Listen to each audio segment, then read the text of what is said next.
Hola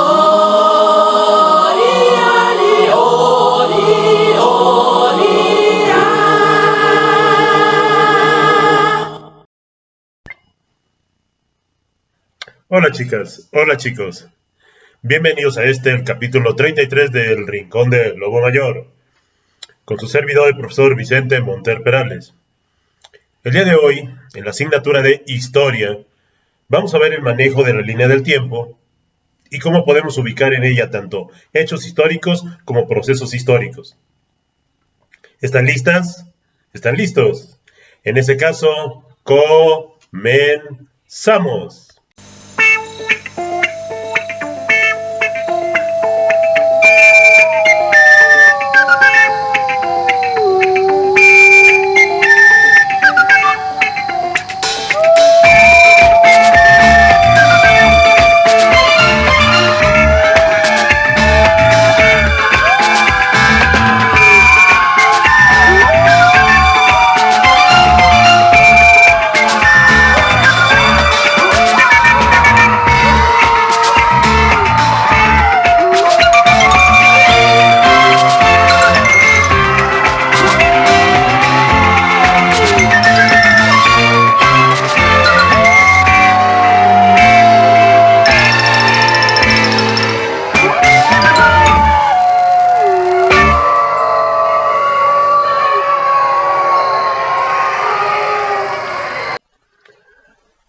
Con el uso de esta cinta métrica y del caso de mi alumno Poncho Pérez González, vamos a explicar a grandes rasgos cómo funciona una línea del tiempo. Utilizando cinta adhesiva, marqué aquí el nacimiento de Poncho Pérez González, el cual ocurrió un día 1 de enero del año 2010. De tal manera que cuando al año de edad Poncho Pérez González aprendió a caminar y papá tuvo que sacarle el pie de una maceta, había transcurrido un año. Era el primer año de vida de Poncho Pérez González. Cuando a la edad de 5 años, Poncho Pérez González de un balonazo rompió uno de los vidrios y mamá lo correteó 17 cuadras, ocurrió aquí, a los 5 años de edad. O sea, habían pasado 5 años después del nacimiento de Poncho Pérez González. A los 6 años ingresó a la primaria. Es decir, estamos hablando del año 2016. De tal suerte que si hacemos cuentas, ahorita Poncho Pérez González estaría ubicado en la secundaria. Bien. Ahora, regresamos a donde nació Poncho Pérez. 9 meses antes, en el 2009, mamá se embarazó de Poncho Pérez González. 3 años antes, los papás de Poncho Pérez González se conocieron y se casaron. 9 años antes, en el 2001, ocurrieron los atentados terroristas donde fueron derribados los edificios del World Trade Center. Y estamos marcando como eje el nacimiento de Poncho Pérez González. ¿Ya me entendieron? Así es como funciona. De tal suerte que podemos ubicar hechos históricos y podemos ubicar también procesos. Un proceso tiene varios hechos históricos agrupados. Por ejemplo, la infancia de Poncho Pérez no es un solo suceso, son muchos. La adolescencia de Poncho Pérez. Esto funciona igual con una línea del tiempo donde ubiquemos sucesos históricos y procesos históricos. Bien, vamos a hablar del año 1 hacia acá, hacia nuestra actualidad. No vamos a usar ya el ejemplo de Poncho Pérez González, sino el de un personaje que, por influencia del mundo occidental, se seleccionó como punto de partida, como eje para medir el tiempo. Nos referimos a Jesús, un personaje religioso que nace en la actual región de Palestina, que en aquel entonces estaba sojuzgada por el Imperio Romano. Pues bien, él nace y a partir de que nace el siguiente día al que nació es el día 1. Cuando ya había transcurrido una semana, llevábamos 7 días después del nacimiento de Jesús, o de Cristo, como también lo conocen. Cuando llevábamos un mes después del nacimiento de Cristo. 6 meses después del nacimiento de Cristo. El primer año, un año después del nacimiento de Cristo. En el año 30, que inicia la prédica de una nueva religión, tendría 30 años de edad, 30 años después del nacimiento de Cristo.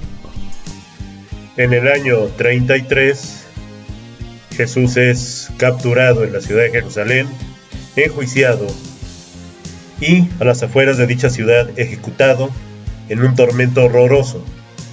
Esto ocurrió cuando tenía 33 años, es decir, en el año 33 después del nacimiento de Cristo. Por lo tanto, el siglo I, el primer siglo, abarca desde el nacimiento de Cristo hasta el año 100. O sea, en pocas palabras, empezaría en el día 1 de enero del año 1 y este siglo I concluye el 31 de diciembre del año 100. Aparte de lo que ya mencionamos, incluye otros datos como por ejemplo el incendio de Roma en el año 64 después de Cristo, la erupción del volcán Vesubio que destruyó las ciudades de Pompeya y Herculano en el año 79 después de Cristo y el inicio de la construcción del Coliseo romano en el año 80 después de Cristo. O sea que el siglo II después de Cristo abarca desde el 1 de enero del año 101 hasta el 31 de diciembre del año 200. El siglo III abarca desde el 1 de enero del año 201 hasta el 31 de diciembre del año 300. Y así. Pensemos, ¿de cuándo a cuándo abarca el siglo XXI, que es en el que están viviendo? Abarca del 1 de enero del año 2001 al 31 de diciembre del año 2100. Esto lo menciono porque sus mamás, sus papás, tíos, tías, abuelitos, abuelitas, festejaron la llegada del siglo XXI en el año 2000, lo cual era completamente falso. El siglo XXI empezaba hasta el 1 de enero del año 2001. Muy bien. De esta forma podemos ubicar, ahora sí, una línea del tiempo continua en la cual tenemos procesos históricos y hechos históricos. Un ejemplo de proceso, la Ilustración. No es un hecho, son varios hechos y dura varios años. Otro ejemplo, la Revolución Francesa. Dura varios años y tiene, diversos sucesos. La Revolución Industrial. La Reforma aquí en México. La Revolución Mexicana. Esos son procesos históricos. Y un hecho histórico, por ejemplo, la Batalla de Waterloo. Ese es un hecho histórico y lo podemos ubicar en un día, un mes, un año en concreto. Continuamos. Pues bien, van a trabajar ustedes con una línea del tiempo que abarcará el siglo XIX. Siglo XIX, que les recuerdo, fue un siglo que inició el 1 de enero del año 1801 y concluyó el 31 de diciembre del año 1900. Pues bien, en este siglo XIX en realidad ya ubicaron 10 acontecimientos en un trabajo anterior, 10 hechos históricos, todos relacionados con la historia de México. ¿Recuerdan? Muy bien, estos hechos históricos los vamos a volver a ubicar, pero adentro de esta línea del tiempo. Les decía que hechos históricos como el Grito de Dolores, la consumación de la independencia de México, la independencia de Texas, el final de la Guerra de los Pasteles,